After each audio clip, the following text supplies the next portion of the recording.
mang nag-aagam-agam, lagi niyo pong titignan, bagamat hindi po ako ang kabuuan, isa po ko sa dahilan, sana, kung bakit niyo po tatangkilikin ang buong Team United.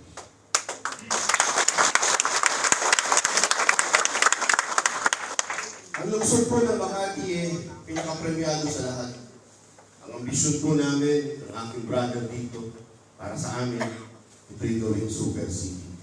Hinahangaan at talagang nakakapagbigay ng tulong sa kabuuan ng Pilipinas.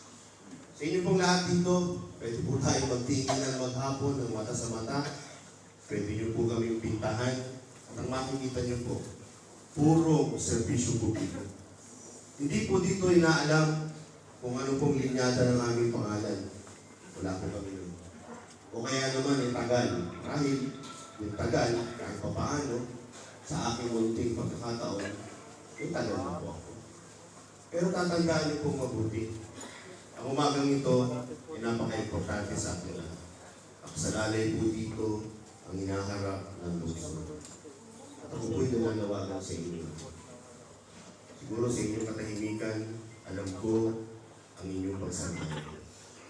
Importante po sa amin, bagamat alam namin na ang Team United ay panigurado. Importante po sa amin na tumuloy at talaga naman pong lumabas ang malayo-malayo. Ang susunod po namin mayor, ang susunod na mayor ng Makati, na sa pakiwari ko sa akin pong paggusta bilang isang lingkod bayan, lahat po ng katangian na nasa kayo. Napaunahan lang ang mga salita, marahil ang mga negatibong bagay. Pero ako po may sasabihin sa inyo.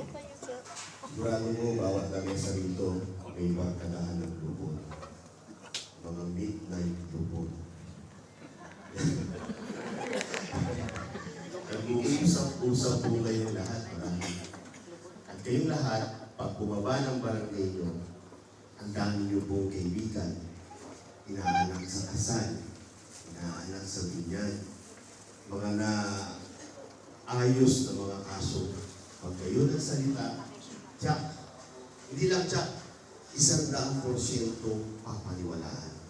So tulad ng aking pong pagsasabi sa inyo, gayon din po kayo paglabas dito. Lahat ng kakausapin po ninyo, pangitang-pangitang papaniwalaan. So sa pamamagitan po niyan, bagaman kilala niyo po itong aking bibigay, damihin niyo po siya. Dahil ako napatunayan ko, isang magaling na leader.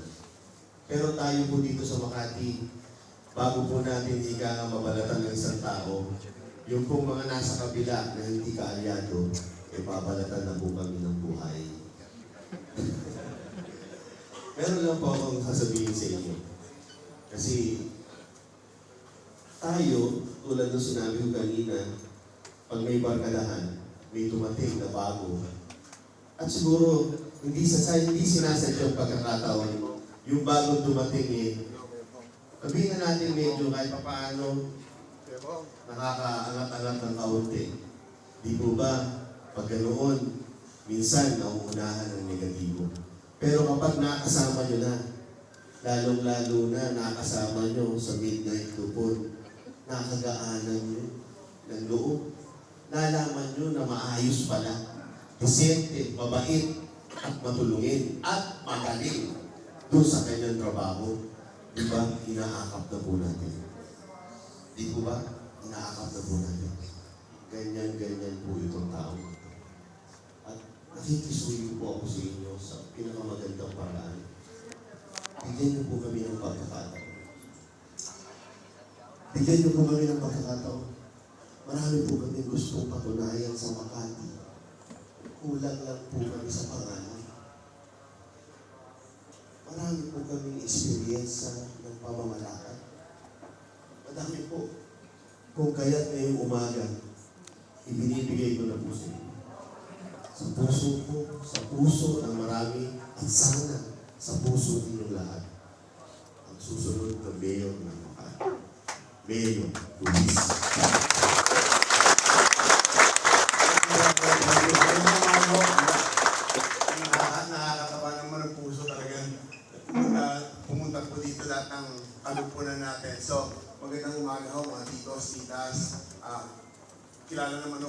marami dito. Meron pa po ba ditong lupon na ngayon ako nakita?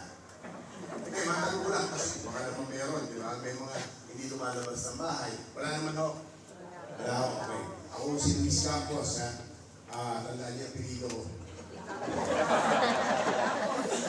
Hindi niya inaw ni Vice Kid. Alam niyo, yun ang katunayan. Yun ang totoo. We have track record. We have experience. We have competence. We have integrity.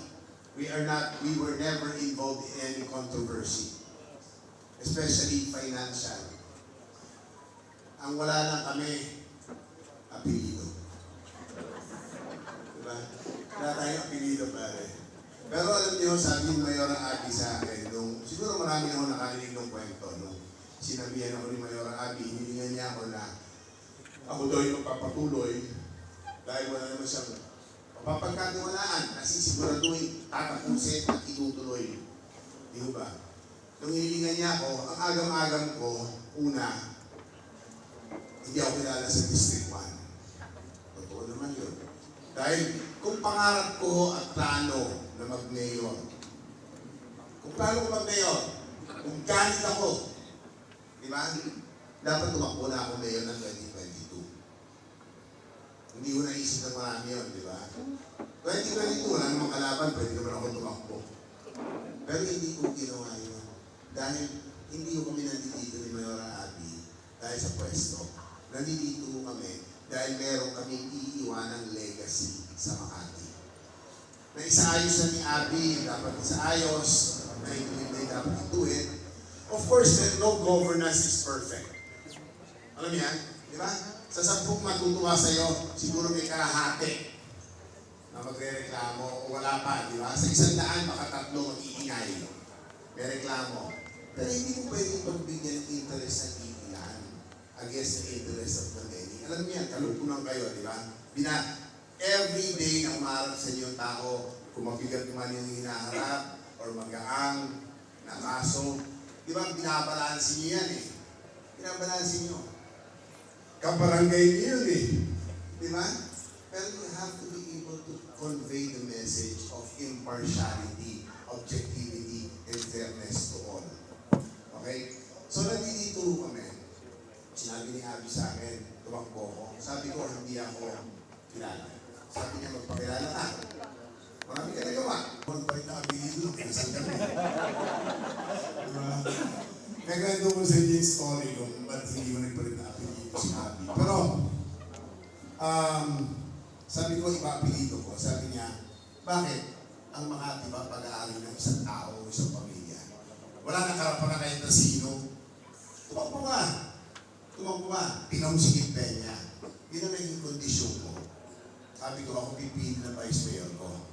Kaya, kahit hindi po namin kapartido si Kit Peña noon, nung hiniling ko na si Kit ang maging vice mayor ko, at siya lang, hindi ako papayag ng mayor na hindi si Kit ang vice mayor ko. Sinabihan ako ni Mayor Abby ko, sabi ko si Kit. Kasi sa totoo, si Kit, pagkat makpo congressman yun 2025, walang kalaban yan. Hindi ko ba? Hindi na mga kampanya. Gagawin niya lang yung ginagawa niya palagi. Hindi nagagastos, hindi ko ba? Pangalawa, kaya dito mag-mayor Kit. Tanggapin mo natin yan, lalo na yung mga dito sa balwardihan niya. Hindi ko ba? Huwag mo kayo mahiya sa akin. Alam ko yun. Si Kit Peña yung may karapatan tumakbo kung may tatakbo. Kung hindi ko ako. Pero tawag ko ng tadhana at ng pangangailangan, ako ang kailangan tumakbo. Nung hinilingan ko si Kit, na dahil ako mag-mayor, kung pwede ko siya maging vice mayor, wala ko siyang kaagam-agam. Sinagot niya ako, basta ikaw ang mayor, brother, ako ang vice mayor mo. At sa'yo lang ako magpa-vice mayor. Yun! Dahil, tumanda na ako sa politika sa team. Nadaanan niya yung lahat ng dapat pagdaanan. Walang may senador, di ba? Di ba? So, nung naging acting mayor siya, nakita niya ko yung bigat ng trabaho at bigat ng responsibilidad